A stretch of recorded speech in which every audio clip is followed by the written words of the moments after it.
The federal ఆంధ్రప్రదేశ్కి స్వాగతం. కల్తీ పాలు ఈ ఆంధ్రప్రదేశ్ ప్రజలని కల్తీ పాలు ఇంకా వెంటాడుతూనే ఉన్నాయి.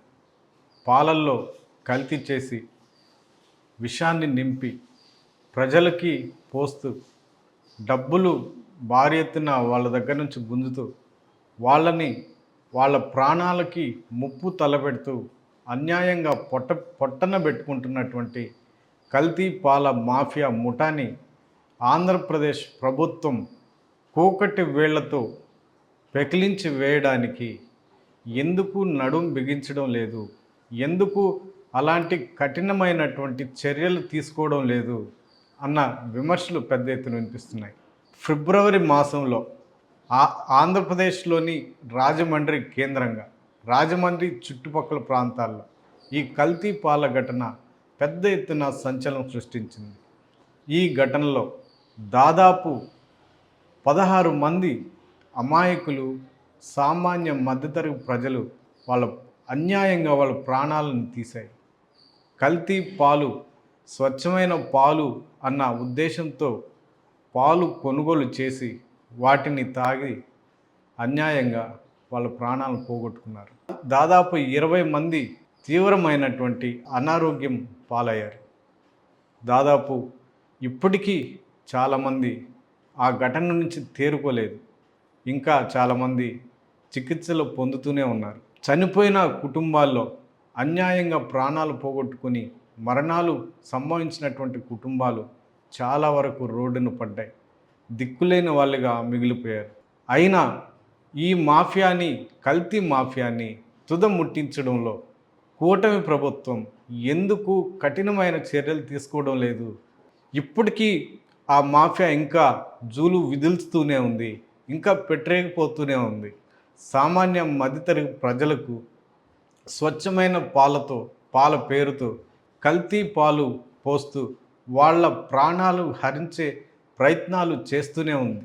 లాభాపేక్షతో అధికంగా డబ్బులు సంపాదించాలనే ఆశతో, దురాశతో వాళ్ళ ప్రాణాలతో చెలగాటమాడుతూ ఉంది. తాజాగా 9 మంది పాల వ్యాపారుల నుంచి దాదాపు 190 పాల నమూనాలను సేకరించినటువంటి అధికారులు వాటిని పరీక్షల నిమిత్తం ల్యాబ్లకు పంపిస్తే వాటిల్లో 9 నమూనాల్లో కల్తీ జరిగినట్టు అధికారులు నిర్ధారించారు.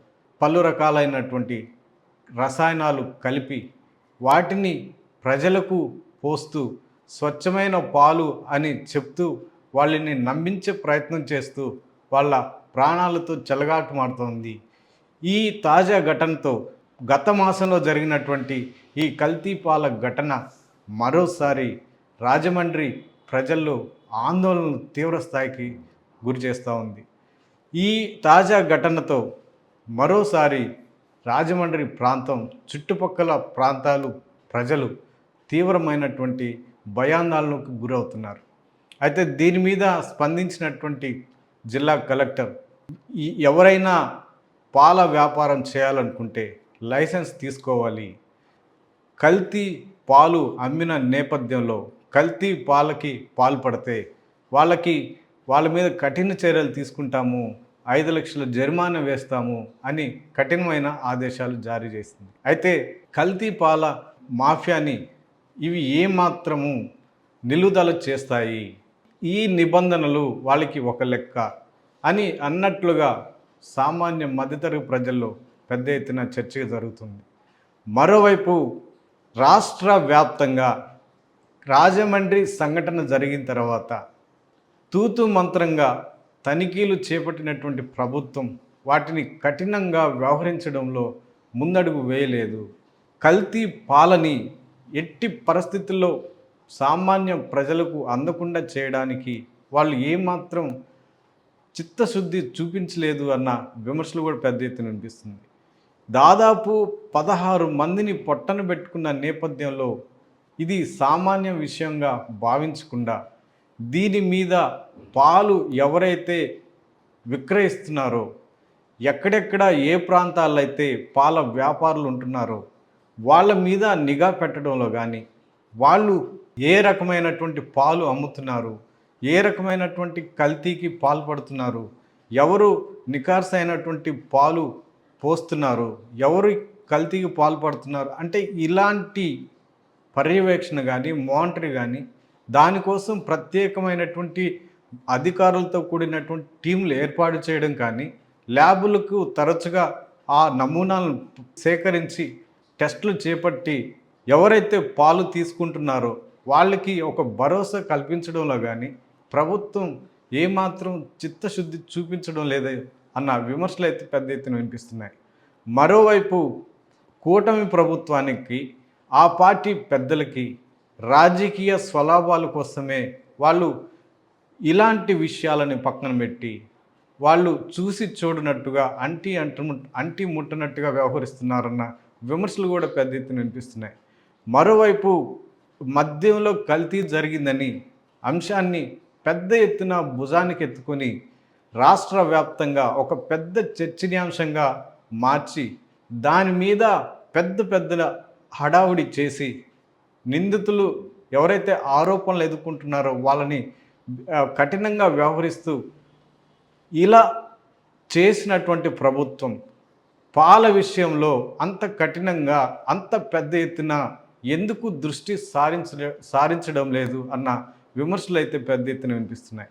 మరోవైపు లడ్డు కల్తీకి సంబంధించిన అంశాన్ని తిరుమల తిరుపతి లడ్డూలో ఆ లడ్డును తయారు చేయడానికి ఉపయోగించే నెయ్యిలో కల్తీ జరిగిందని అంశాన్ని రాష్ట్ర వ్యాప్తంగా దేశవ్యాప్తంగా ఎంత కలకలం సృష్టించిందో అందరికీ తెలుసు.